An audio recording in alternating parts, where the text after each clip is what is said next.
Hello and welcome to Trash Talk Podcast. I am your judge, and today I have Sergey. Hey. So, here's the thing. We're trying to come up with podcast topics, and we were throwing around some ideas, and there were some sort of moral questions that we came up with, and, they are kind of interesting, and we might come back to some of those. But, as I like to do, I was like, can we make this more meta? Well, okay, that's not the intent that I started with, but it's kind of whenever we ended up. And I asked myself, what even about this more, do I have to have an opinion on this? Is it good to have an opinion on this? Is it bad to have an opinion on this? Well, I mean, it's not bad to have an opinion, but, is it necessary? Do I have to take a moral stance on a moral issue? Or could I just not have a stance? And that, and other related stuff is what we're talking about today. This is a very straightforward topic. Listen, right? I personally find this topic fascinating, which is why we talk about it. I don't know how to really describe it that well. Much less how to market it, so... Is it moral to have... No, wait. Is it immoral to not have an opinion on a moral question? Video title. The short... So, okay, 100 characters or less, preferably with enough space left for me to put Trash Talk Podcast number 234 at the end. Sure. Yeah. We'll figure it out. Yeah, I'll figure it out. So, I guess the big starting question is, do you think that you should have a position on any given moral issue? I personally think it's a bad idea to always have one, especially if you're on the fence. Yes. How would you choose your position accurately? I mean, I guess you could argue that being on the fence at is all maybe not a concrete position, but it still is at least an opinion on the matter at all. It suggests that you have at least thought about it to some degree. I mean, I feel like if you're on the fence, then I guess, yeah, there could be arguments that could persuade you one way or the other. Especially if maybe you already have some arguments for both sides, and someone can undermine one set of arguments, hopefully with genuinely good arguments. That's always a problem, right? Sometimes people sound very convincing, and then when you actually analyze what they said, it's actually this doesn't really hold up. Or you research. God, I hate it when people cite statistics, and then they just end up being completely made up. It's it sounds so legit, right? Oh yeah, I mean, if this is based on statistics, it must be the reasonable position. It's you look up the statistic and it doesn't say anything like that. It's they either misrepresent an existing statistic, or sometimes they'll just make a number up, and they'll just claim that it's a statistic. That is why you always look stuff up. Yeah, I know. I find it really annoying, because... It's horrible. It really is. You can't trust anyone.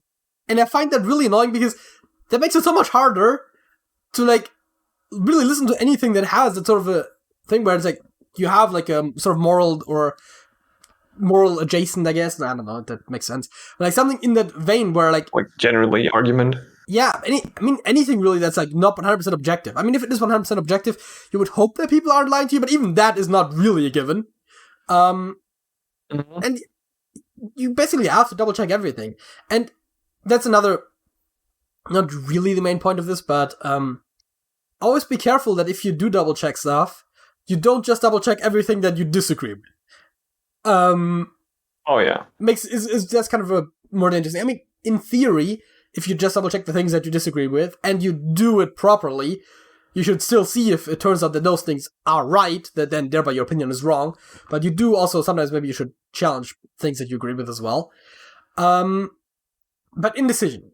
I'm kind of guilty of that one. Of not checking my own position. The way I kind of do it is, if I am actually in a conversation with someone and they tell me a statistic or some fact that I didn't know or think sounds kind of fishy, I usually make a note on that to check that later, but assume that to be true for the conversation. I mean, I feel like you'd have to generally assume that people aren't trying to deceive you unless they have a history of doing that. Because we can't really exist as a society without giving people the benefit of the doubt. If someone is like a notorious liar, of course you don't have to believe everything they say. But if you don't have a reason to disbelieve someone, I think it's a good starting point to believe people. And that they're at least not actively trying to deceive you. What is it? Don't ascribe to malice that which can be that which can be sufficiently explained by incompetence. Something like that. Even then, you shouldn't necessarily assume that people are wrong for whatever reason. But first of all, they're probably not trying to deceive you. Some people might be, but you'll figure out who those people are pretty quickly. Hopefully, probably are just convinced of what they're saying. And if they're convinced of what they're saying, maybe try looking at why. Right? I mean, you can also ask why. That's always a good start. But because either they have been misinformed, again, either by someone who was already misinformed or by someone who's lying, or you've been misinformed, and then you can learn something from it. And sometimes people have opposing positions that are both kind of logically valid, right? Sometimes it is not all about facts. That can also happen. And those are, in a way, almost the most interesting points I find. Right? If the facts really lie strictly on one side, it's not interesting to discuss it, right? Because either you're right or you're wrong. But if there is like some element of opinion in there, where it's like you could reasonably look at it two ways, then I find those very interesting. And those are the issues that I oftentimes find difficult to pick a side. And that's basically moral questions.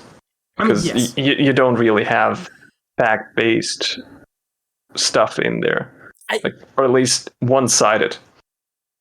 Yeah, I find it very difficult when people argue a moral position, but the basis for them picking their side is going against the facts. I always find that a bit difficult. The whole, like, sex education, for example, right? The people on the right, traditionally, like, conservatives tend to be like against comprehensive sex education, and oftentimes, especially like the more religious types, tend to go for like more like abstinence based, like just don't have sex, then you won't have any problems. And statistically, it is proven that those don't work. As in, if you teach abstinence only to children, they will still have sex at pretty much the same rate as if you don't teach them that. And whereas if you teach them safe sex, they are less likely to have STDs and children. Right? So, it's proven that actual proper sex education, for example, is more effective than abstinence-only education. So if you're saying that you want to teach abstinence only because you want to prevent, premarital sex, well, okay, that's a religious thing in the first place. That's not going to work. If you're trying to prevent teenage pregnancies, it's going to work better with sex education that actually teaches you about condoms or the pill. And it's not an either or. Comprehensive sex education would usually tackle all sorts of methods of preventing childbirth. Same with STDs, right? If you want STDs to not spread around, you don't teach abstinence-only sex education. You teach, again, how to use condoms, basically. It's a simplification. Yep. You teach safe sex. Because at the end of the day, that is going to be more effective. And so arguing for abstinence-only sex education because you want less STDs or less teenage pregnancies or whatever is a bad argument, because it is going against the factual impact. Because guess what? We have had both systems. And then you can just look at the stats.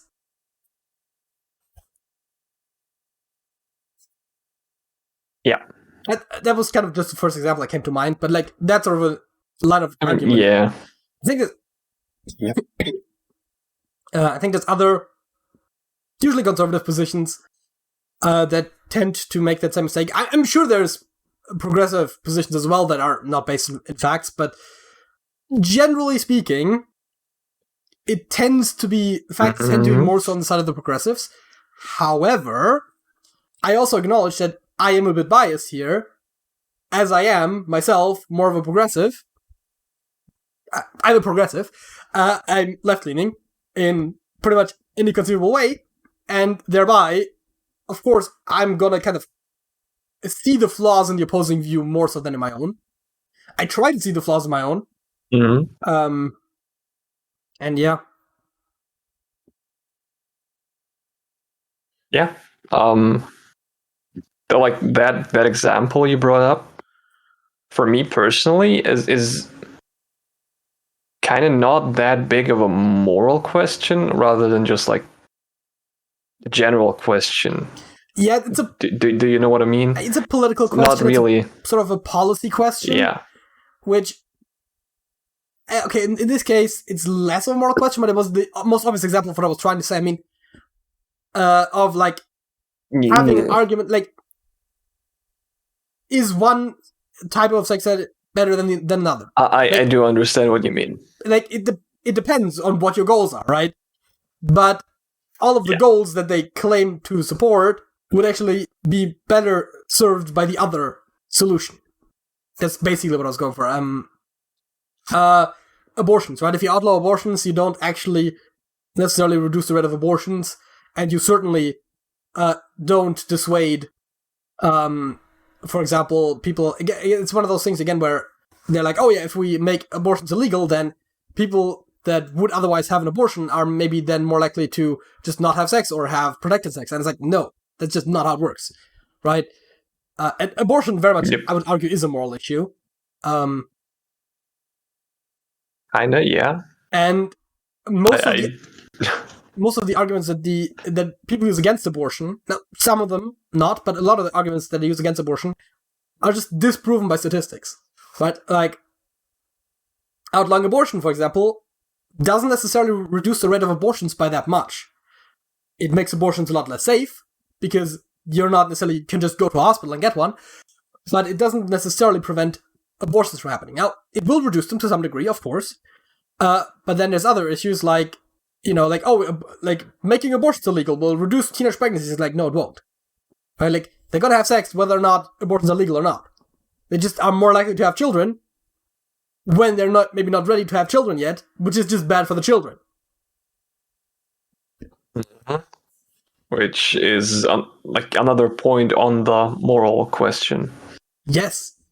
I mean, in a way, the strongest argument that not that that's the specific issue that we're talking about right now, but that the anti-abortion side have is like the sort of idea of the rights of the fetus, but the fetus isn't yet a sentient being, and most fetuses don't even go on to become viable children anyways, so I find that a bad argument, but that is at least a somewhat reasonable argument, because you're kind of arguing for like the rights of a possible being, right? Like someone who could possibly become a human.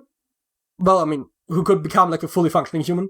And so that, I guess, makes some level of sense, but again, like, it's not really scientifically backed, but at least that is, I guess, an argument you can make, where I still would say that, the rights of the person carrying the child are still a lot more important than that of, a literal fetus who is not developed enough to have any sort of brain functions that we would associate with, a functioning human being. We can talk about like late-term abortions as like a separate issue, but those are usually only happening for medical reasons, at which point it oftentimes comes down to like the life of the baby versus the life of the mother, or sort of thing, and oftentimes it's also like fetuses that we already know won't be viable, and so the abortion is just making it so that you don't have to give birth to what is effectively already a dead baby. So at that point, might as well get rid of it. It's a separate issue almost to the regular sort of abortion issue that people are talking about, but there still is arguably a strong basis to support abortions, but that's not the topic. Yeah. I should have kind of foreseen that I was gonna like always bring up issues as examples and then argue the issues, because I feel like it's hard to just bring up an issue and then not argue it.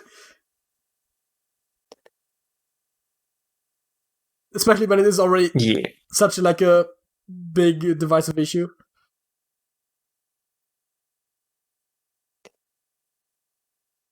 So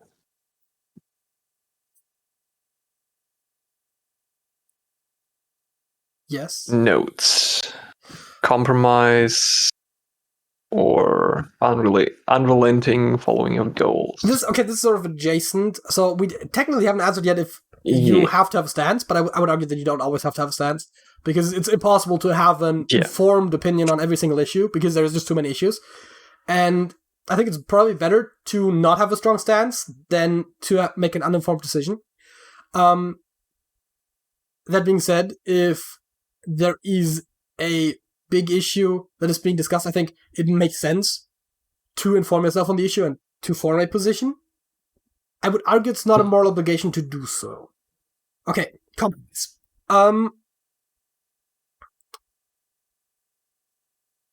That one's difficult.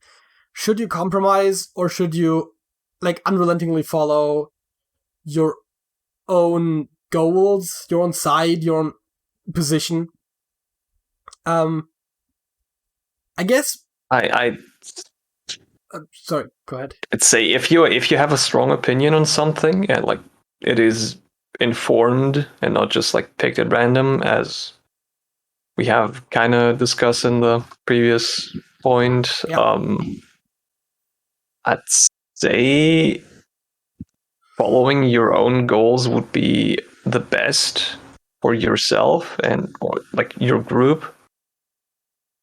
But if you can't actually achieve all of them, realistically compromises would need to be made. So going with that would be a reasonable choice. Yeah, I think if we're talking about if you think you have the morally superior point, then at the end of the day, advancing that point as much as possible is the most moral thing to do. And I think that actually, I kind of already said what my opinion on this is, right?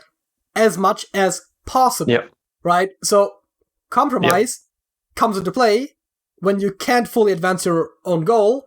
Then you try to get it as far as you can under the framework that you are in. That I don't think a sentence made fully made sense, but within the framework that you exist in, right? So, for example, if we're talking about laws and you're a politician, then obviously you would want to pass your law, but if you have to amend it so that you get enough votes to get it through, then you amend it. And you keep amending it until it passes. Hopefully, by the end, it resembles what you were initially going for. Reminds me of a saying that I really liked, which was the steps don't have to be large, they just have to lead in the right direction. Obviously, that's not to say that goes for pretty much anything. Yeah, that's not to say that you shouldn't try to get in the correct direction as fast and as quick. Well, that means the same thing. As fast as possible, but at the end of the day, you can only go so far sometimes, and then you just kind of have to live with that. Of course, there's things you can do to kind of help with your issues, right? For example, if we are talking about political causes, then obviously it helps if you can convince other people of your position, which could then in turn allow you to further advance your position because it's more popular. Because when it comes to politics, popular opinion does matter, right? As much as, of course, in argumentation, we call that argument ad populum, and it's a logical fallacy to say that just because something is popular is right. But when it comes to laws, in theory, they should follow the popular opinion up. In practice, that's not how politics always works, but that's a bit of a separate issue. Politicians should represent the people that elected them, and if they don't, then honestly, that's difficult, right? They shouldn't be re-elected, I guess, but if you only have shitty candidates, then what are you going to do? I guess run yourself, but it's also not always that easy. And then especially if you're in a sort of two-party situation, like in the US, for example, it's kind of difficult to get a candidate that really represents your opinions. I mean, there's always, again, compromise, where you can't probably have a candidate that you agree with on every single policy position, but if there's a big issue that you care about, and there's not a single candidate that agrees with you on that issue, it's kind of hard to get that through. Yep. I think it was a thing about Social Security, where in the US, a country that's notorious for its low Social Security, where there's certain decisions in that category that over 70% of the population support, but that still won't get implemented because when it comes to the politicians, like, only maybe roughly half of them support it. It's like, that's kind of crazy. Ooh. Right? When it's like, oh, this law won't get passed because the politicians don't agree with it, even if the population that voted for them does agree with it. Now, granted, that has to do with the fact that the lobbyists that pay the politicians don't want those laws, which is a whole other issue. I don't know why bribery is legal when there's a middleman, but that's a whole separate issue.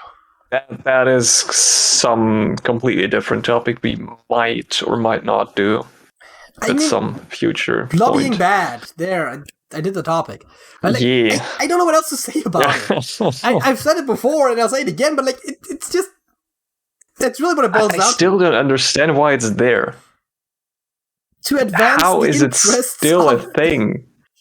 To advance the interests of people with money, and the reason why it's still there is because it makes money to the people that would abolish it, right? Like,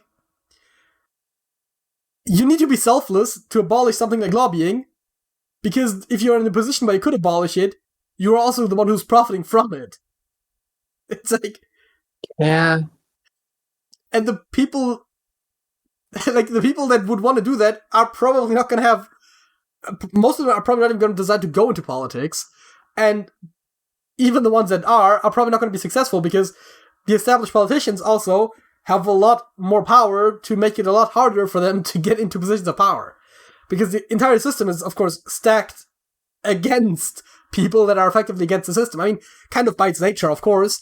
And I guess some level of inertia in the system is not bad. It's just that if there's deep flaws in the system, it also makes it a lot harder to repair those flaws. Yeah. Do you want to quickly talk about the political division and like the group cohesion sort of thing, where it almost feels like people like form their... how, like, if you take a stance on one issue, then people will associate you with a certain camp, and then it's basically almost pigeonhole you into every single other possible decision that you could make. Sure. Though I don't really have that much to say about that. Yeah, that's true. Specific point. The idea was, once again, very well illustrated by the United States, which is, of course, kind of on the forefront of a lot of our discussions on the internet at large, especially in the English-speaking spheres on the internet, and even outside to some degree, but the United States of America being the third most populous country in the world, and the most populous one where more than half the population speak English or something. Definitely the most populous one where the official language, well, actually, they have no official language, but the de facto state language is English. Legally speaking, the United States does not have an official language.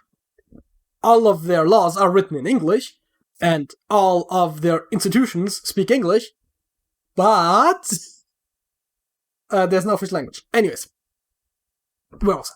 Yeah. I think there was a law, though, that legal documents shouldn't be in Latin, so there is some degree of English. But, like, officially, they don't have an official language. Anyways,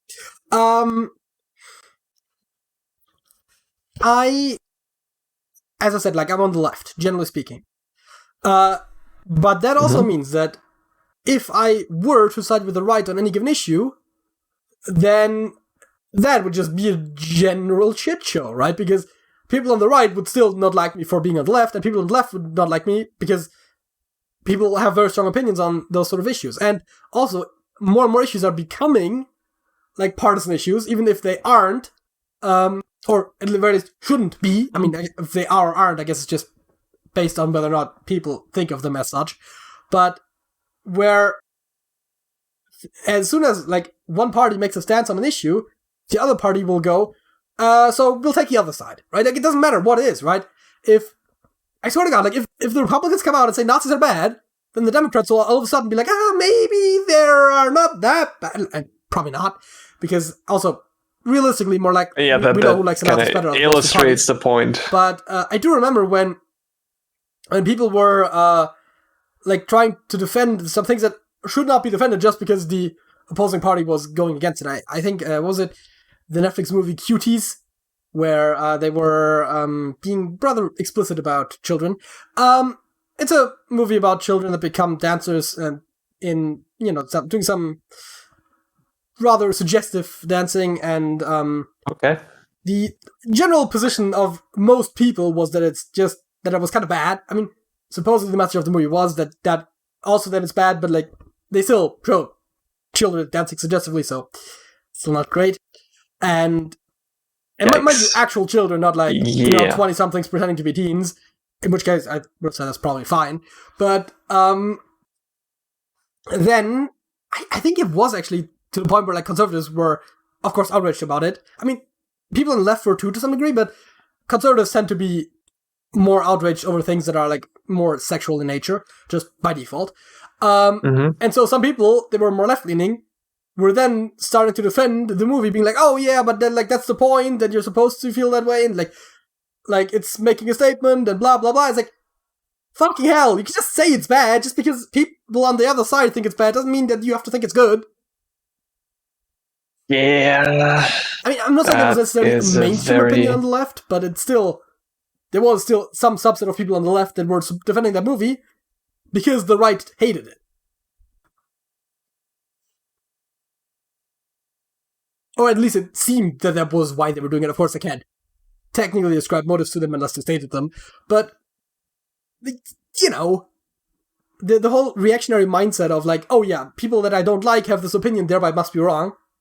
Kind of bad. And I do think you should form your own opinion on issues. Now, it certainly is the case that if there's someone who you tend to agree with on most issues, and there's an issue that you haven't really informed yourself on, that it is more likely than not that a person's opinion is the one that you would also agree with, but that still shouldn't prevent you from doing some research of your own. At the very least, before you start passionately supporting a position, I guess, again, as I said, like, it's not realistic to have an informed opinion on everything, but you also maybe shouldn't be passionately defending a position that you don't really know that much about. I mean, I'm sure I've done that in the past, and I'm sure that that's a trap that I might fall in at some degree, where it seems like a no-nonsense position, and it's like, oh, obviously this is the right position, and then when you actually read into it, it's like, oh, actually that was just like, you know, they like made this some more extreme, and then this was ignored, and all of a sudden it turns out that you were actually on the wrong side of this issue all along. I'm sure I've defended bad positions before on this very program, and probably. I mean, what started like what 4 years ago, 5 years ago? I don't know. 5-ish. I think. Close. I mean, 234 weeks ago. So yeah, that's over 4 years. 4.5 years roughly. I mean, obviously we started in June, so it would pretty much be. Anyways, right? Like I do know that 4 years ago my opinions were very different from what they are now, and I think that's also okay. That's another issue, right? Like, my opinions have changed, and that's okay. Right? I have said things in the past that are still publicly out there, and that I'm probably not going to take down, and unless maybe I will. But like right now, I don't have any intention of taking down. That I just don't agree with anymore. But that is part of my evolution as a human being, from being like 19 years old to now being 23. Right? Like, that is, especially at that age, your opinions are going to change. Now that still can happen later in life, but like, that's another thing that bugs me, right?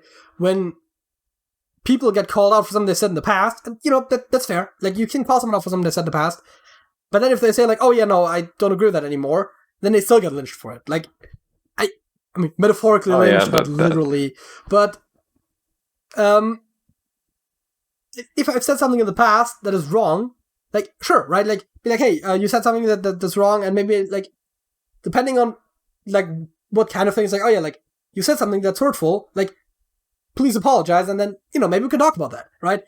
But just the idea that it's like, oh yeah, you are a bad person because you used to believe in a bad thing is kind of a bad take. I mean, as a matter of fact, even if you do... Which was like 9 years ago or something. Yeah.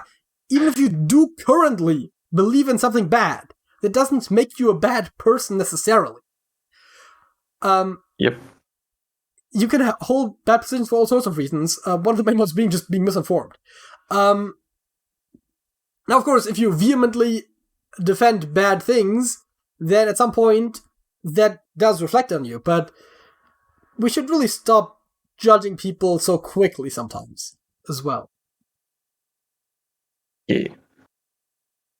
Sometimes it's okay to be wrong. I think I've said my piece. Do you have anything to add? Not really. In which case, facts of the week. I remembered them. Hey! Yeah, you didn't forget. I like how, basically the moment I said it, Sergey also highlighted it in our notes just to make sure I wouldn't forget it. But I literally said it and then I saw that you highlighted it, so it didn't help, but I genuinely remembered. Which brings up the question. Nice. Sergey, what is your fact of the week? I'm actually not sure if I brought it up before, but there is like a couple of months ago. Actually, not quite sure on the time frame. It's the middle of December right now, in case that helps. Yeah. No. Where do I see the publication date on this site? I don't know. I don't even know what the site is. I don't know. pnas.org. I don't know of that one. Yeah, I think it's February 2020, if I see that correctly. Well, that is over a year and a half ago. So it's a bit more than a couple of weeks.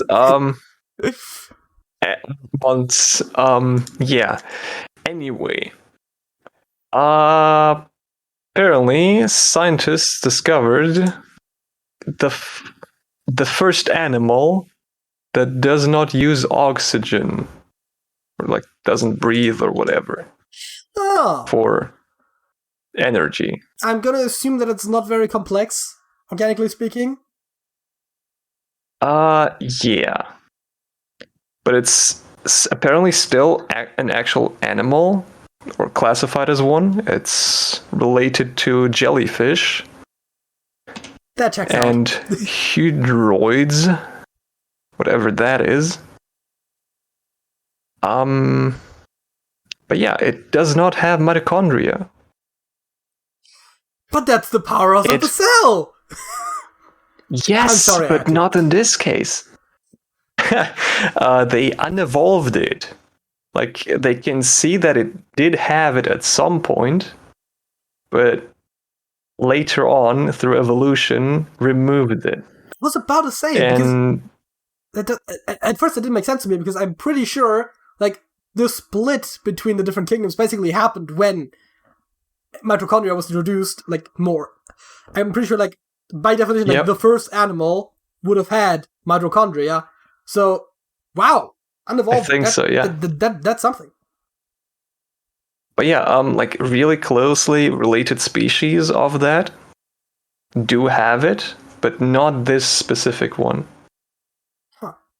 And if you're wondering, it's a parasite of some Chinese variant of salmon. Oh. Salmon. So, they get their power directly from the organisms they're attached to? Or how do they make energy happen? That's unclear yet, but that is the hypothesis. Yeah. Interesting. Because at least at the time of the article I'm because reading. Any organism needs maybe there's new developments on that. Of energy production, and photosynthesis is not great under the ocean, just in general, if you get deep enough. And also, it would be really weird if an animal started photosynthesizing, because that doesn't just mean no mitochondria, but that would also mean chlorophyll, which we don't normally have. So that would be wild. And then there's a couple ways to make energy happen. One of the weirder ones, I think, is actually chemically with like sulfur compounds or something, which does actually technically work in the deep ocean. I think some bacteria do use that. But again, it would be kind of weird for animals. But I guess stealing it from someone else is probably not the worst idea. I mean, I guess you could literally just hijack their like ATP and inject them with ADP, and then just have them turn it back into ATP. ATP is adenosine triphosphate, and ADP is adenosine diphosphate. Yeah.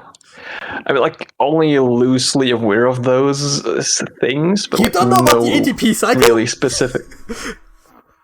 Not really. I kind of sort of know what ATP is, but that's about it. The funny thing is, I think we might have done it in biology class, but we also did it in sports. Or I guess PE, as most of our Anglophone viewers probably know it as. We actually, like, in the last 3 years of our sports class, which is like the high school equivalent in Germany, basically, we actually did, like, some theory as well. Which I actually liked better than actually doing sports, so, there's that. I think I might have been the only person in that class who actually liked the theory better than just actually doing sports. But I was also the only person in my chemistry class who liked theory better than practice, so, Theory is, like, you can get so much more done in theory than in practice. Yep. Oh god, also, like, chemistry in particular, I didn't like practice that much because, like, now we're playing around with chemicals. Some of which are not exactly healthy. I mean, we do have safety measures, but, like, there is, like, every now and again you'll be pouring something that's, like, not very dangerous, but you still probably don't want to get it in your skin, and you're not wearing gloves. It's like, are we sure about this? Like, usually all of our experimentation in chemistry class would be done in groups. So, I would usually just, like, have the other people in my group do the actual experimentation, while I would talk to the teacher about the theory behind the experiment. Like, I virtually did no practical experimentation in my chemistry class at all, like, personally. But I would, like, more often than not, I would just explain to the teacher what I think was gonna happen, because we oftentimes would just be told, like, do this, do that, and then see what happens. And I would basically just, like, usually predict what was gonna happen. More often than not, right? Because usually we do the theory, like relate the theory first, not necessarily the exact experiment, but, like, a lot of the underlying processes. And so you could kind of figure out what was gonna happen if you paid attention to the theory. And then I would just, I don't know, I'm weird. I think that's what we're getting. Nice. You were gonna say something? Anyway, that whole ATP thing and how more or less that stuff works, I only know because I've, like, recently, a couple of weeks ago, played a game named Thrive, which is kind of inspired by Spore, but scientifically accurate. I think I've heard about that, actually. I do recommend it. It's, like, in early alpha, beta stages, but, like, the stuff that is there plays really well. Cool. It's actually kind of interesting. It's free. Say, like, open source. See, now you've got me interested. Yeah, I know. No, but, like, the combination of scientifically accurate and fun to play is really hard to pull off. Yeah. Kind of is. So, to bring it back on a more serious note, we also got another fact of the week, and that is my fact of the week, because we both have facts of the week, because that's how the fact of the week segment works. Which I am currently explaining, because no one is watching this that has ever not watched it. Because everyone who's watching this clearly has not watched an episode of Hearthstone. Possibly be the case. I mean, it's possible. It's just not likely. Okay, something I found out about recently, and that I thought was very interesting, and kind of highlights very well how industry works, just in general, at large, by this specific example, and actually does concern ethics, which means it's also conveniently related to our first topic, which is a coincidence. Well, partially. But Anyways, my fact of the week today is about the General Motors ignition switch recalls. It's just as exciting as it sounds. So, on February 6th, 2014, General Motors recalled about 800,000 of its small cars due to faulty ignition switches, which could shut off the engine while the vehicle was in motion and thereby prevent the airbags from inflating. Blah, blah, blah. They continued recalling cars, resulting in nearly 300 million cars recalled worldwide, and paid compensation for 124 deaths. The fault had been known to GM for at least a decade prior to the recallings being declared, and they forfeited some money to the government. They knew about the issue, and apparently, I've read somewhere that apparently it was cheaper to just sweep it under the rug than to actually correct it. Now, in the actual Wikipedia article, it states that apparently the higher-ups weren't really aware of it. Like, somewhere in the engineering, it was just not passed up. But yeah, so they kind of were aware of the issue. That ended up killing over 100 people, and they just didn't fix it for about a decade. I think that kind of reminds me of the whole Teflon thing and DuPont that was going on back in the day. Please enlighten me. Because if you don't know, Teflon is like actually kind of toxic to ingest. Okay. And you might remember pretty much every cooking utensil was coated in Teflon. Oh, yeah. Or in baking. Yeah. Also, the company knew about it for like decades too. Probably. Actually, I'm not really sure if it's actually decades. Like close to a decade. Before like the public became aware of that. It's interesting because with public I mean like a single farmer that lived like downstream of one of the factories where they just pumped out all the like all the waste, yes, from producing Teflon. That's gotta be against environmental regulations, even if it were safe to ingest, right? Yes, it was. But like, the company bribed like all the officials in the town that was close to that. Because bribes are cheaper than actually paying for it to be shipped off to wherever it can be safely disposed of. Yep. Agreed. And the farmer had to go to like a completely different town far away to actually get help with that issue. Right, because it killed like quite a few dozen cows of his that were drinking this water. I mean, that's still a pretty decent outcome. Like, I'd rather some cows be dead than people, but still.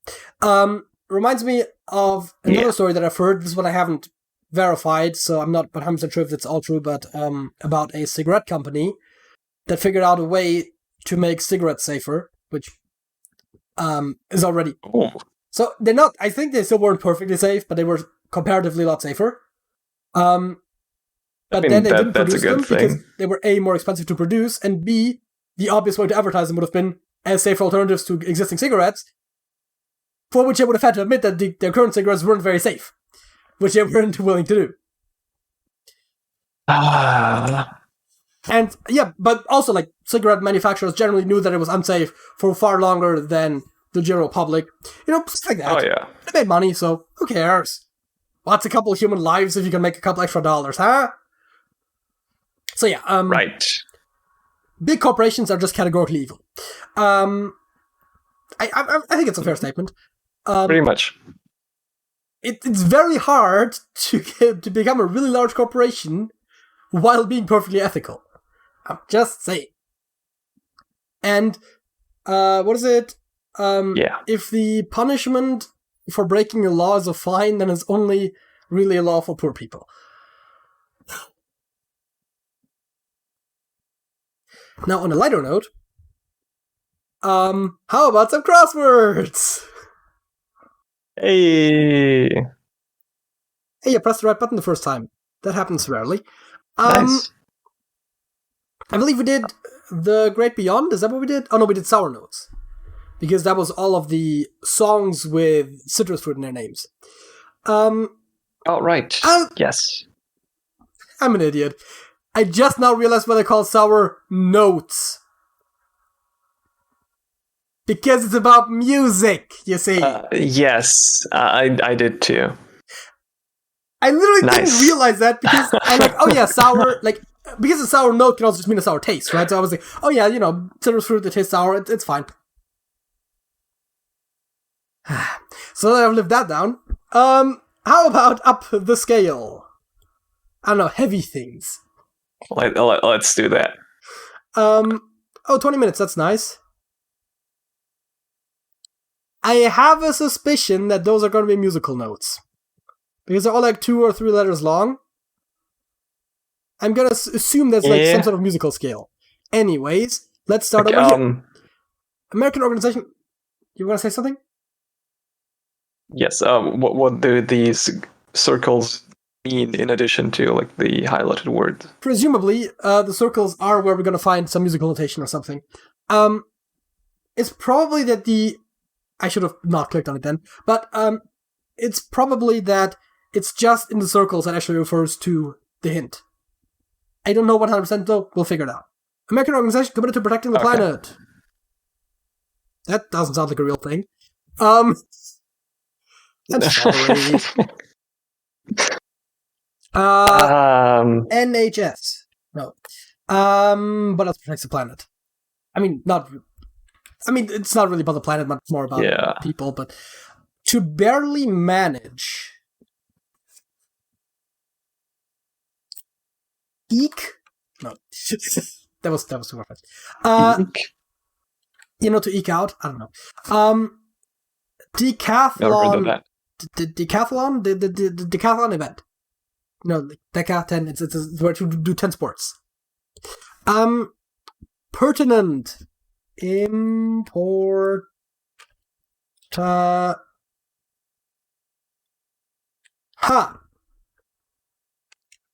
about relevant? Hey, nice. Solidified water. Ice. Gerund suffix. ing. I know it was called a gerund. I said that before. Where is it in an ing? That's a gerund. Weasel relative. Oh god, weasel. What do we have? What are those? The other one's called the possum. That's too long, isn't it? Are they even related to weasels? It's too long. Anyways, let's do the down ones. How about the down ones? D sharps in 66 across. Fucking hell, this is related to music.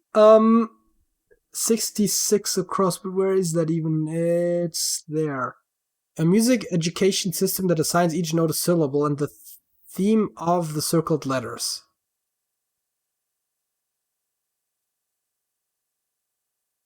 D sharps. I don't know. Jet plane's emergency option. Eject. That's not a T. That's a T. Yes, I'm using a QWERTY keyboard. Everyone knows already. A type of diet consisting of foods cavemen may have eaten. Paleo. Named after the Paleolithic era. Franz Schubert's blank Maria. Ave. Ave Maria. Yeah. Anyways, Decathlon event starts with JAV. And that's the horizontal one. Yes. And Weasel relative has a TO in it.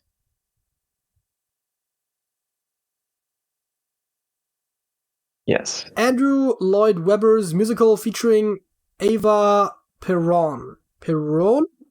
I don't know. I don't speak Spanish. I don't even know if that is Spanish. A musical. Evita. Right. It's a musical. Elegance Flair or grace?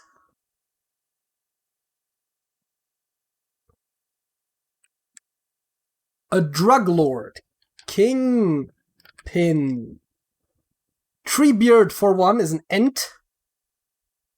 And let's see what the cross ones were. Is Gran To barely manage something? is eek, it's just spelled differently. Sorry, what were you saying? Oh, okay. No, nothing. Oh, decathlon event is a javelin. They're throwing javelins.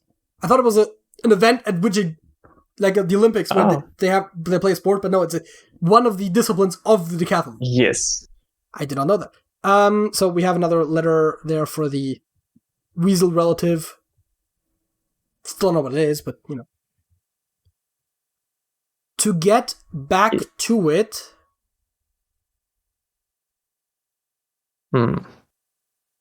To produce is probably make, isn't it? It's not make.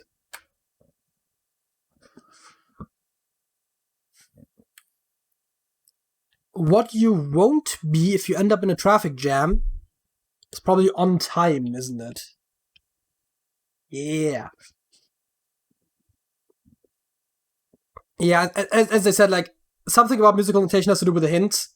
It's not the songs themselves, but it's like somehow the sounds themselves, but it's like associating different sounds with different letters or something. Or different others, it doesn't matter.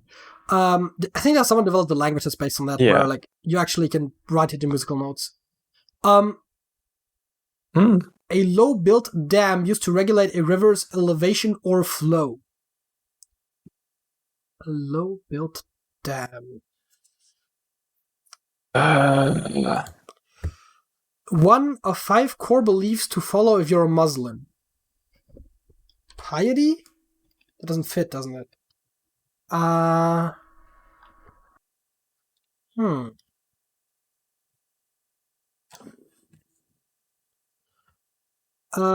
ones.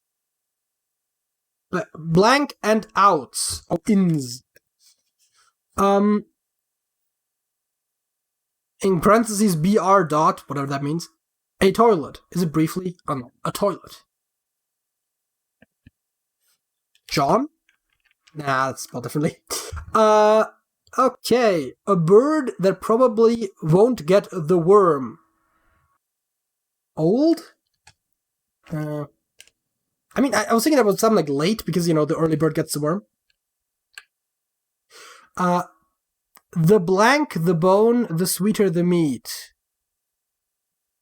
I don't think I know the saying. Is it neater? No. That was just a guess. To go to bed.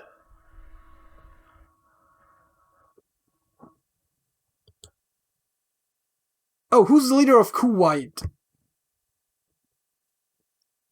says Kuwaiti leader.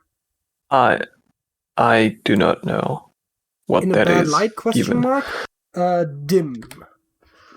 A term for expected total pay often found in advertisements. Oh god, what is it? Is it RPE? Retail price estimate? No. I don't know, something like that, probably. To get back to it, is it redo? Is it literally redo? That doesn't make sense. To produce, I still don't know. There's an I. There's as a third letter. Right. We already looked at those. To go to bed now starts with an R. Kuwait leader starts with an E and. Nah, I don't know. Penny pincher? Question mark.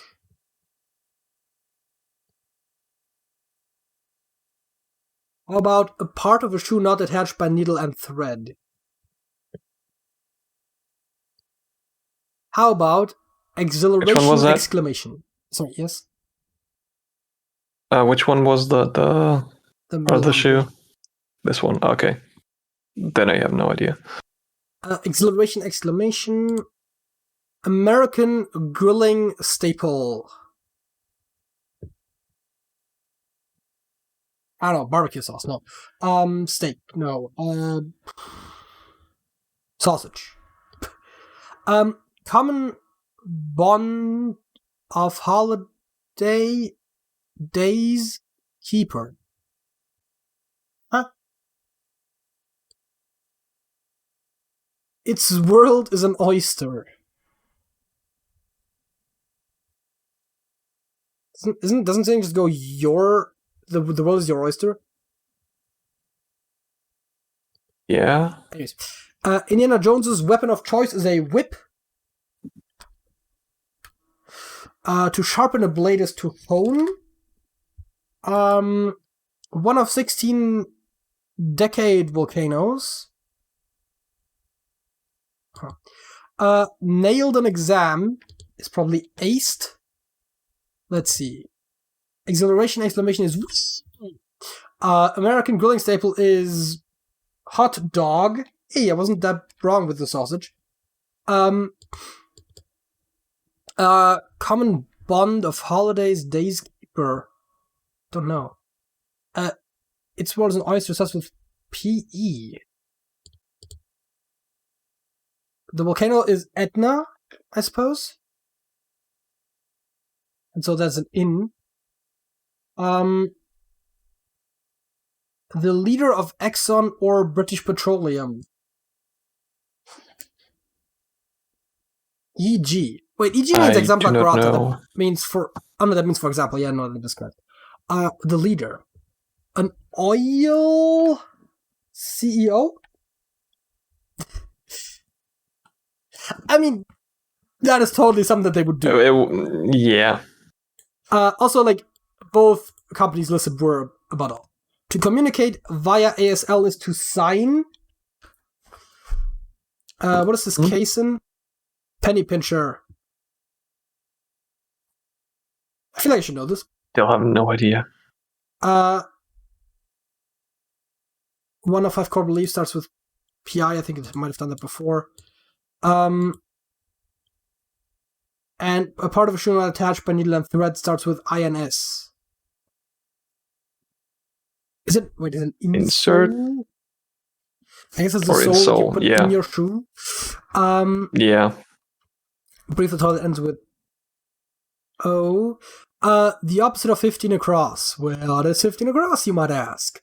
Well, 15 across is on time, so it's late. I hate those sort of questions. Right, yeah, Californian governor and actor who proclaimed, "I'll be back."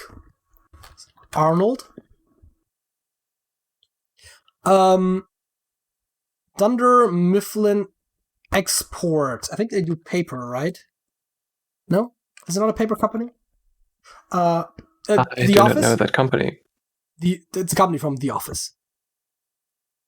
Oh, it's all paper. Blah, blah, blah. We looked at that. A succulent plant with medicinal use. To merge. Alloy? Oh, L. Did I even type an A? No, I didn't. Nope. Allo. To merge. Meld? It's a stretch. That's a stretch. 1 of 8 in an octagon. Maybe an edge? No, wait. No, it can't be an edge, though. That's EDGE. What else does an octagon have 8 of corners? Side! I was too scientific. Yep. It's not an edge, it's a side. Okay, so the export ends in AMS. Is it clams? That seems like a stretch. They don't sell clams.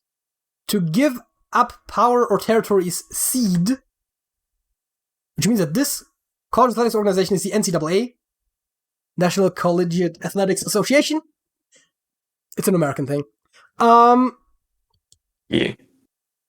As it just so happens, blank is a long way of saying this.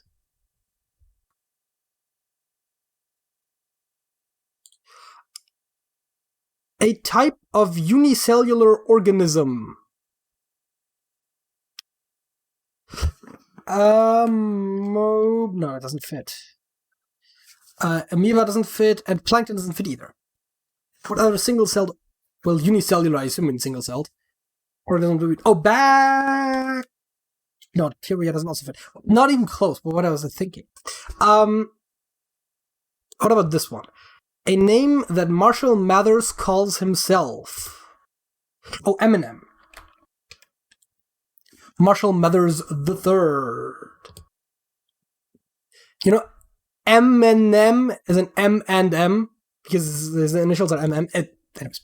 A movement of a wing is a flap. Female tennis star who's won 23 Grand Slam titles, all without hardly a drop of sweat. I assume that is Serena Williams? Serena?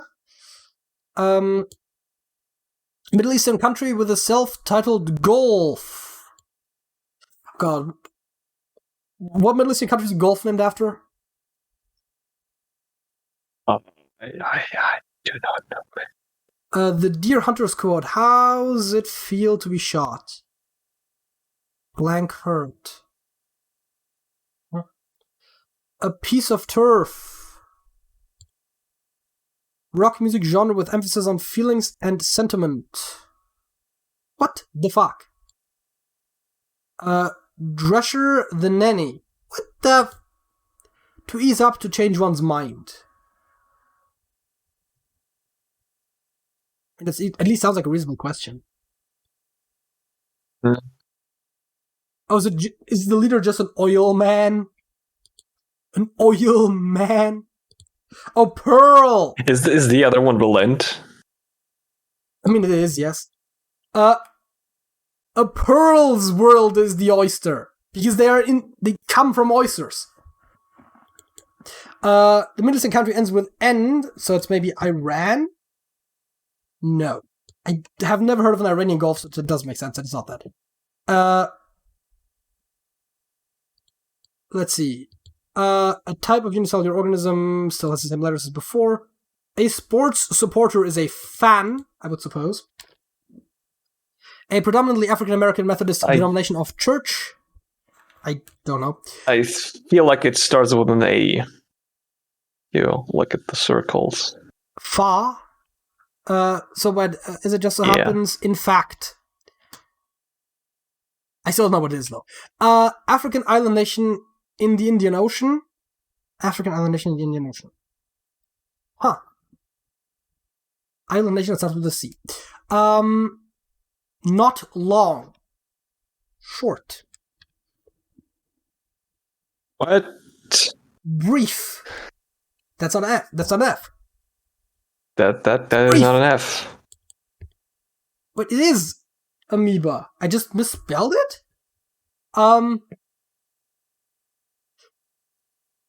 Okay. Chief Wiggum's son. Is it Randy? What else is a male name that starts with R-A? Ralph. That's too short. I don't know. The sash of a kimono. You would know that. What is a sash? It's like one of those things, I think. It's like a... You know, like how the Miss Universe, whatever, like when it says on there, like that's a sash.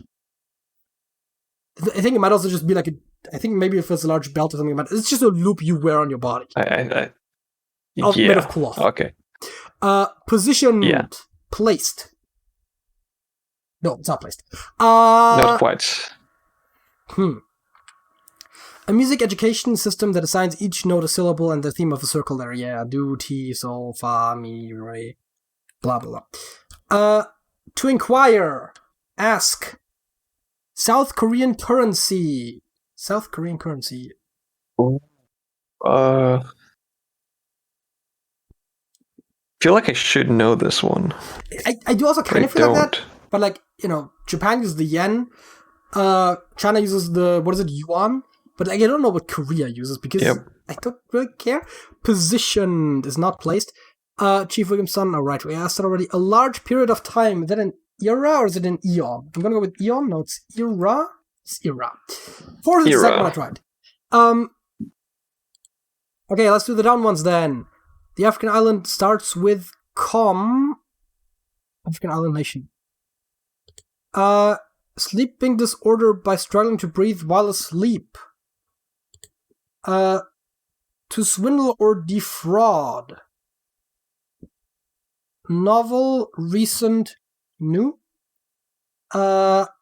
Release.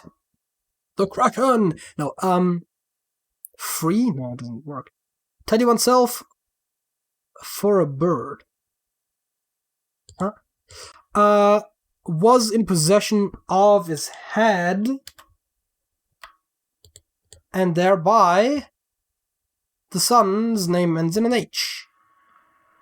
The sash of a kimono still ends in an I. Positioned is, I don't know. Musical education system, fuck do I know. Star, is it 1? It is 1! I mean, we didn't win, but I won the South Korean currency. It's 1. When the W was there, I was like, oh, is it 1? And it was 1. Ralph. Yeah. See, I said Ralph was too short because I would have spelled it with an F. But you can, in fact, spell Ralph with a PH. In which case, that totally does fit. Mm-hmm. I mean, I personally didn't know him. But, yeah, so, sorry, Ralph Wiggum, I assume. Anyways. So, to produce is emit. Okay, fair enough. A low-built dam is weir. Okay. One of the Muslim beliefs are pillars. They weren't asking about a specific one. They were just asking for another word for them. Despite the fact of saying 1 of 5. I mean, I guess yes, but still. Also, I guess this one I could have gotten because it's just a single letter, but Reese and the weasel relative is a stoat, which I've never heard of in my life. Wouldn't have not guessed that. Penny pincher, casino, I guess. Then Mifflin export are reams. Toilet briefly is loo. That I could have gotten, maybe. But it still wouldn't have been the first thing that came to mind, though. A bird I probably won't get the worm is an owl. I guess they don't eat worms. Or because... yeah, no, you know the whole early bird thing? Early bird, night owl? Yeah. Yeah, very clever. The nearer the bone, the sweeter the meat. I get it. I get it, but also at the same time, most other sayings will tell you that the more effort you put in, the better the meal will taste afterwards. And this is saying the opposite. So, whatever. To go to bed is to retire. Which is a very old-timey way of saying that. I'm retiring to my chamber. I guess. Yeah, but like... dubious. The Kuwait leader is not a specific person, it's just an emir, just in general. Which I guess is fair. I do not know what that is. It's just a title. A term for expected total pay is the ETO. OTE. OTE. Which I have not heard of. But okay. I mean, it's probably an American thing that I'm just too European to understand. So yeah, the guy was Ralph. Probably. To release is to let go. Don't you just love it when there are 2 words without actually mentioning it? Especially when it's just like 5 letters. Like, you would have expected it to be 2 words, but it's 5 letters. I swear to God, American crosswords. British ones too, probably. You know, German crosswords have the decency of just not doing this. Now, granted, German words can also be like 100 letters long without... Okay, that's an exaggeration, but... You know, I get that it's also somewhat language dependent, but still. Is it? I mean, they probably can be 100 letters long, but like, generally most of them won't be.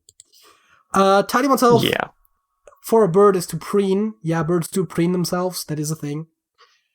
The African island nation of the Indian Ocean is Comoros, which I don't know. To swindle or defraud is to bilk. Also don't know that one. A sleeping disorder is OSA. Okay. Positioned is oriented. Fair enough. The music system was called Solfege? Solfege? I argue not quite the same thing, but... Oriented and positioned? Yeah, no. Not quite. But it's close enough. Oh, the Middle Eastern country with the self-titled Gulf is Oman. Apparently there is the Gulf of Oman, which I also hadn't heard of. But it's a country. It sure is. Yep. The Deer Hunter quote. How's it feel to be shot? Don't hurt. Okay, so I guess The Deer Hunter is a book or something? I don't know. A piece of turf is sod. Okay. Honestly, I feel like the word sod I mostly just know as like British slang. But like even then, you barely ever hear it. Rock music genre is emo, fair enough. Focus on emotions, yeah, sure. Drescher the Ninny is Fran. I still don't know what that means, but it's Fran. I mean, it's a name, of course. Like, Fran's a name, I get that part. I don't know her. We did below average, but we did 80%, and I guess that could be worse.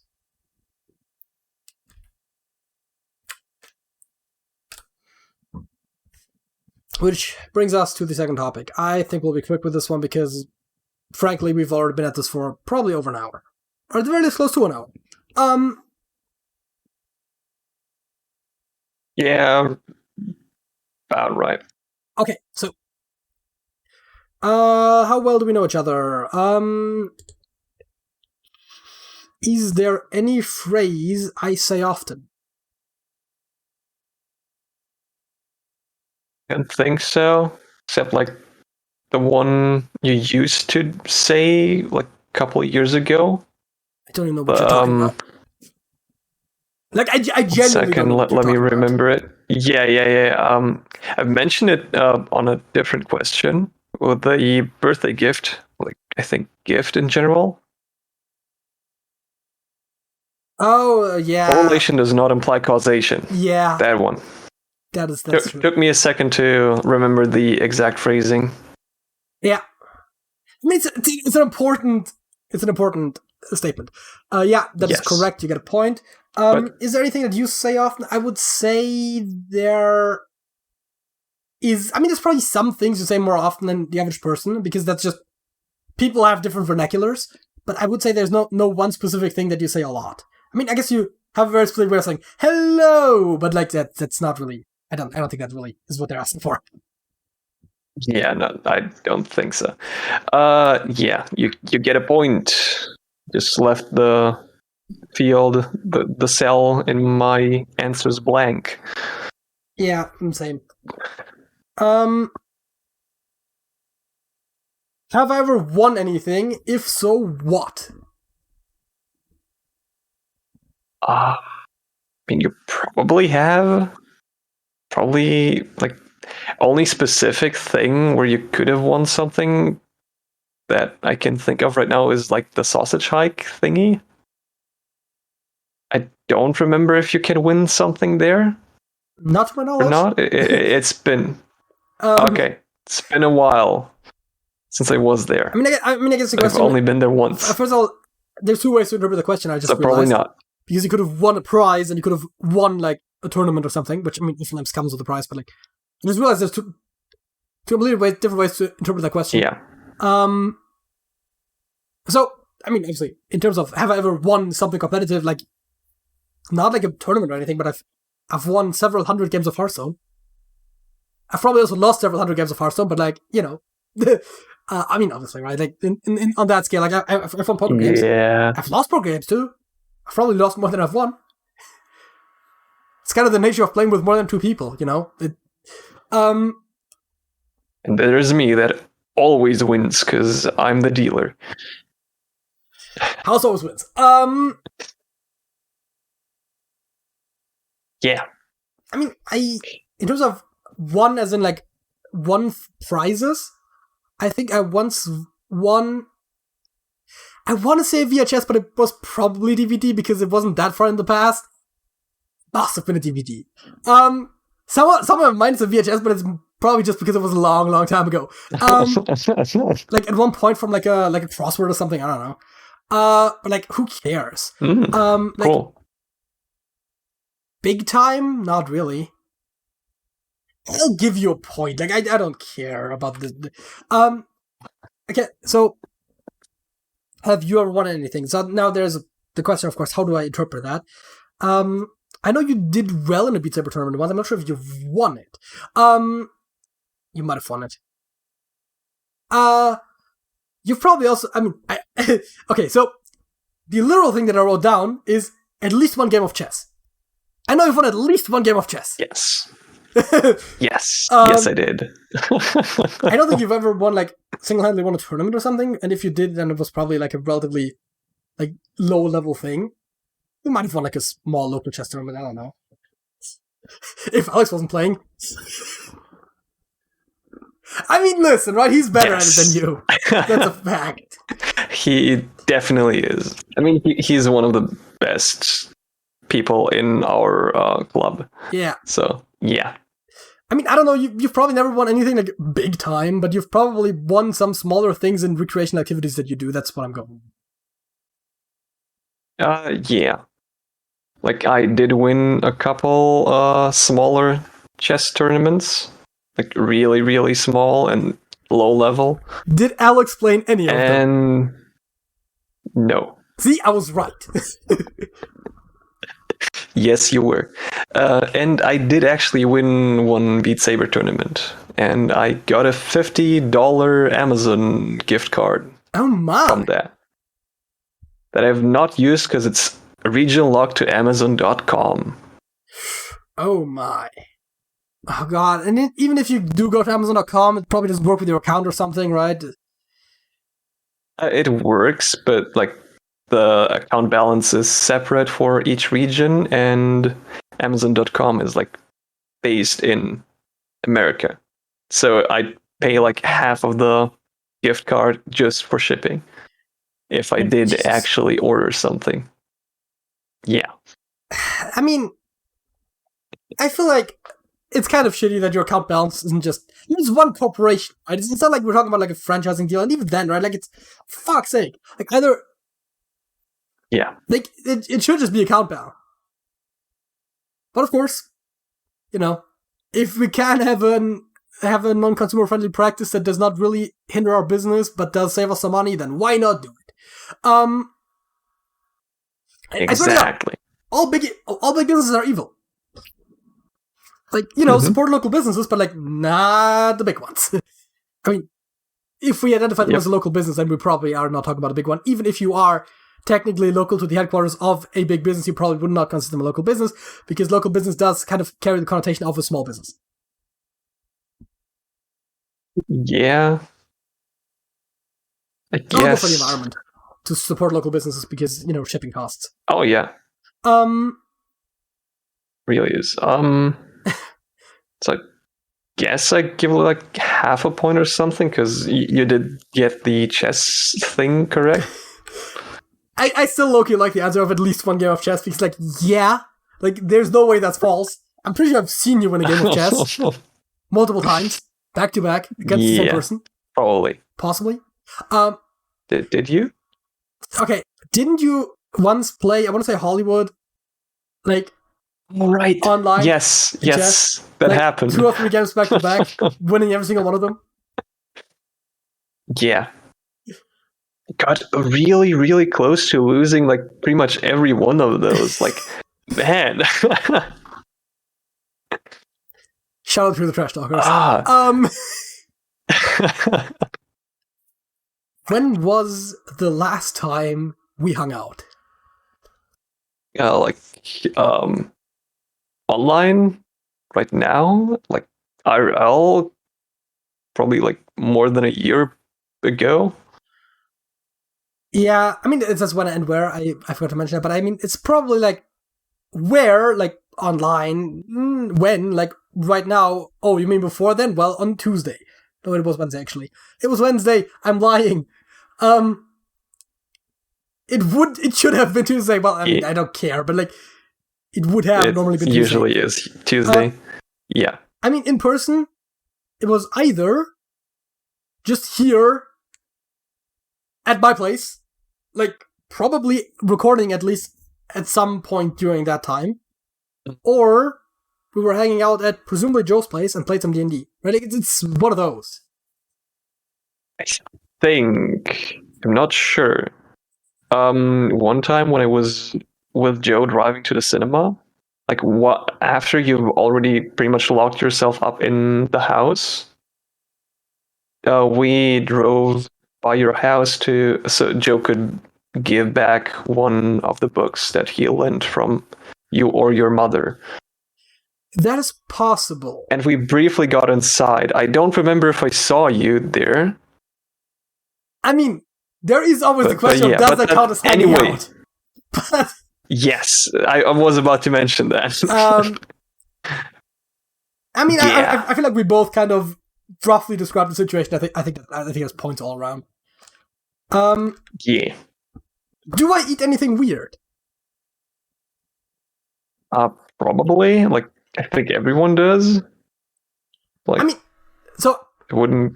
For my answer, I wrote down no question mark. Like, I mean, I don't think there's anything that I eat that I would consider weird, but that doesn't mean that it's not weird, right? Yeah. It's like, ugh, I don't know. I'll give you a point. I don't care.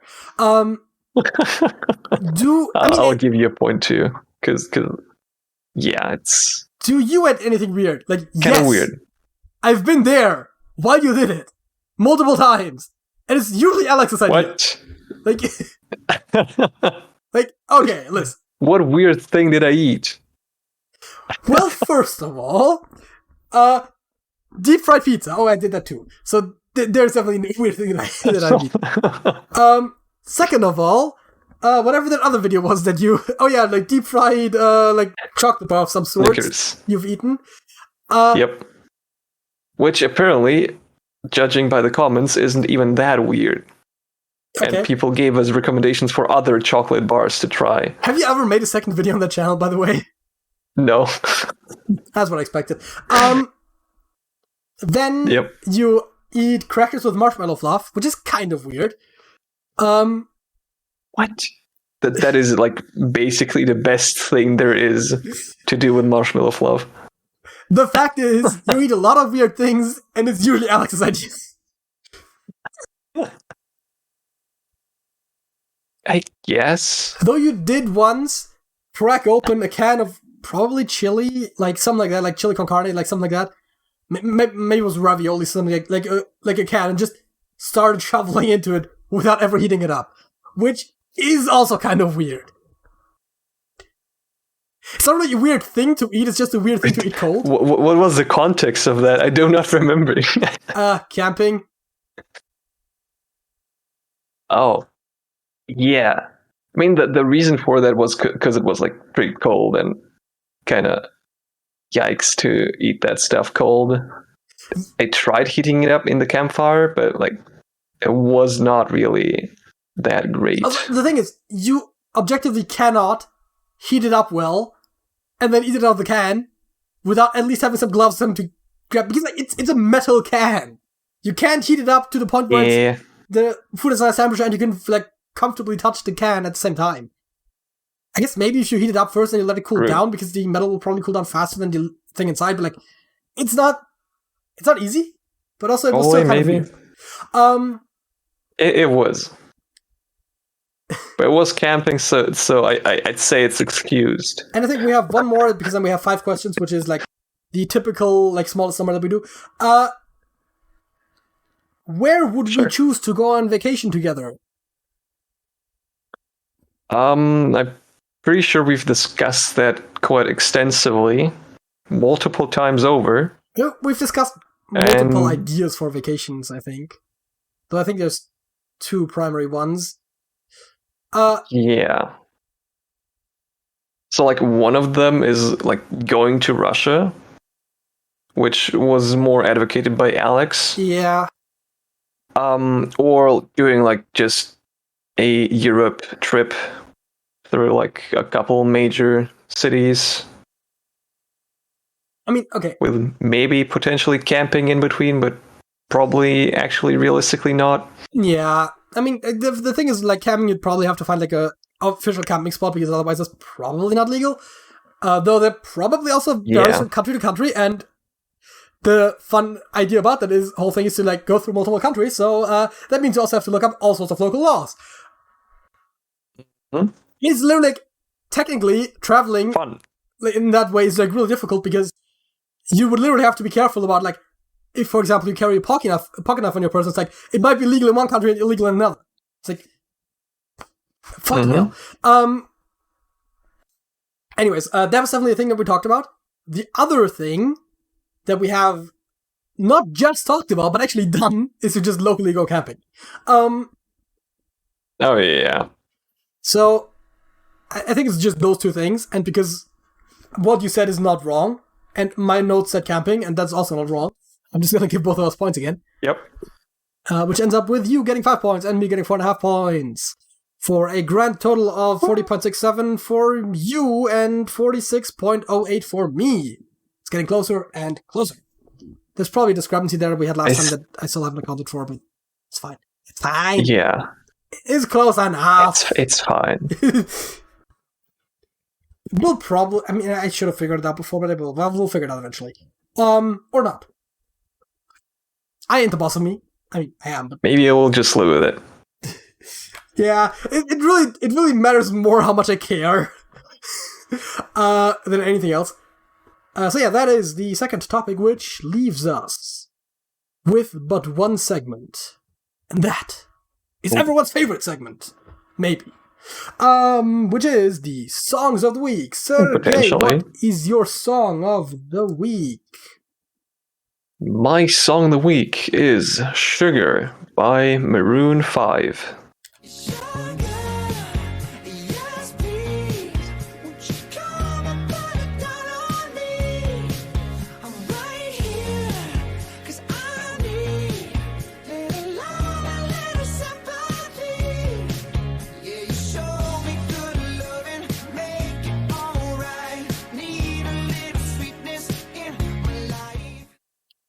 When you said the title, I was like, I think I know that song and I don't like it. And then when I listened to it, I was like, I'm not sure if I actually know the song. But I'm still not a big fan either way. I mean, I think it's probably fair to say that you've had worse songs, but I'm still not a big fan either way. Yeah, I think that this is much more closer to the mainstream type of songs. Yeah. I'm not the biggest fan of, like, mainstream pop music. Like, every now and again there's a good song, but, like, for the most part, I don't like them. And even if there is a good song, I often will only end up liking it, like, a couple years later, because they'll probably be overplayed to hell to a point where you don't want to listen to it, even if it is actually kind of good. Yep. So, yeah. My Song of the Week is possibly also mainstream. Well, or rather, was mainstream at the time when it came out. Because that's just how I roll. It's a bit of an older song. And it's Jukebox Hero by Foreign.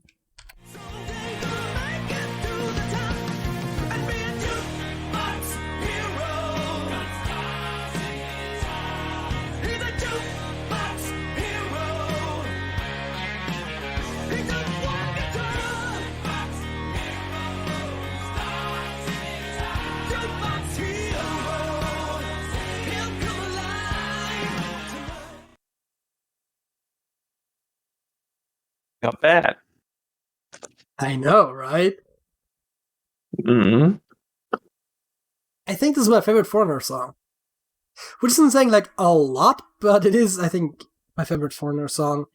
It's also just generally a song that I've liked for a while. I might have even used it as a Song of the Week before, but if so, it was a while ago, because I did not have a clip prepared for this beforehand, so must have been a while if that happened. Which is not to say that I mean, how long do you save them? I still have all of them that I made. And all the ones that you made because you sent them to me before the podcast for me inserting them. I mean, they don't take up that much space. So I was quickly going to look up how many Foreigner songs I have. Because I was making a point. So in my collection I have 7 Foreigner songs. So that is actually a bit of a statement to say that it's my favorite of those. In addition, I'm quickly now going to look up how much space These are the clips take up. And of course, around a gigabyte, I guess. 4. Take it or leave it. Okay. That is the edited clips. I mean, it's like... Wait, let me do just some rough math. We're on podcast 234 times, I don't know, like 4-ish megabytes per. Yeah, no. Like, what sizes are your files, man? Let's see, around 20 to 30 megabytes. That's quite a bit. How? Some of them are less as well. It's quite varying, actually. Well, I mean, to be fair, I do still export them at like a relatively high bit rate. The other thing is, your math is like making all sorts of assumptions. The very oldest one I have is from podcast 145. And then there's also a lot of gaps in there until like around 180 or something when I started doing them consistently, because you have to remember, we didn't do clips from the start, and I didn't do all the clips because sometimes Alex did them back in the day. Yeah, right. Yeah. So... Still. Man. I think I also have... That's a lot of files. Big files. Unnecessarily big files. Yeah, I know. I also have a folder with all of the actual clips and the cover arts that has a collective size of like 120, nearly 130 megabytes. Like, as in, like, without... I should probably just at some point delete the actual clips and just keep the music bits and the album covers, because it's very quick to piece them together. Mm-hmm. And that takes up a lot less space. Having the clips isn't even that useful, but having the album covers is really useful if you use a song again from the same album, because sometimes it's a pain in the ass also to find a good quality picture. Sometimes it's fine to find one, but even then, it's still good to just already have one rather than look through them. Convenience! Oh yeah, finding a good cover image is a whole process, man. I mean, I usually just go to, hey, here's behind the scenes info for those that stuck around till the end. I usually just go to Wikipedia, to the page of the song if it has one, and then I go from there to the album, because I usually like to use the one for the album in case it didn't have a single, though most of them did. And then I look at the cover image from Wikipedia, and then I reverse Google image search that one, and then I go to all images, and I just basically start from like round about where I want the size to be, like around a little bit over 1,000. I usually like start from slightly above there, and then I just go like click through all the results and see which one is the best quality. And if there is none that is the best quality, then I'll use like, image like enlarging services and blah blah blah. There's one that you showed me a while back that is free and is reliable to some degree, and then then sometimes it also just ends up looking like shit. Like every now and again, that's unavoidable. Like you'll have like a random song from the 70s that no one cares about, and it's like, oh, okay, maybe not quite no one cares, but like it's just really hard to get a good quality picture. Yeah. It does happen. Sort of hint. I'm not sure how reliable this is, but I found that sometimes when you're looking through them on like Google Images and has like a bunch of images, I have a tendency to sometimes look at the ones that are for products. So they have a special tag that's shown in the corner of the image if it is for like a product that's on sale, like if you have like from Amazon or from eBay or something. And they have a tendency to have slightly better quality, because oftentimes the vendors will make sure that they have a high quality image, and other ones are just like someone posted it on Twitter and didn't really care for the quality. So it's a slight tendency. Those tend to be higher quality, but that's not always the case. But that is not what this podcast is about. And my process... Oh, sorry. Yeah. Okay, no. It doesn't really matter. I mean, my process is usually, like, if I can, go the Wikipedia route. If it doesn't, which happens quite often with the songs I choose, try to find if it is being sold anywhere, or like there's a iTunes or like Spotify something for that song. Good, see if I can get the image from there. If not, see if there's an official website for that. Like, go through all of that. Yeah, I think one site that you could also look at is Genius.com. Yep. Genius Lyrics. That is the one I use the lyrics from pretty much always. Yeah. I do quite like the site. Yeah, and they also tend to always have an image associated with the song. Yeah. Usually like an album cover or something. Which I think actually is not even the worst quality, but then also you can just reverse image search that again. All that is to say, no, it's not. It has anything to do with what I'm about to say, but if you enjoyed this video, and if you stuck through that discussion, you probably either do or really cared on how to procure high-quality images, then you might want to leave a like on this video, might want to leave a comment with some sort of opinion, because we said a lot of things that you can have opinions about. Sort of God, we said a lot of opinionated stuff. You can subscribe to the channel to not miss more videos like this, specifically the podcast, maybe some other experimental videos. If you want to see gaming videos, you want to subscribe to the main channel. I swear I'll upload again at some point. If you want to see more of Sergey, subscribe to the White Shadow. Link is hopefully in the description if I remember to update it.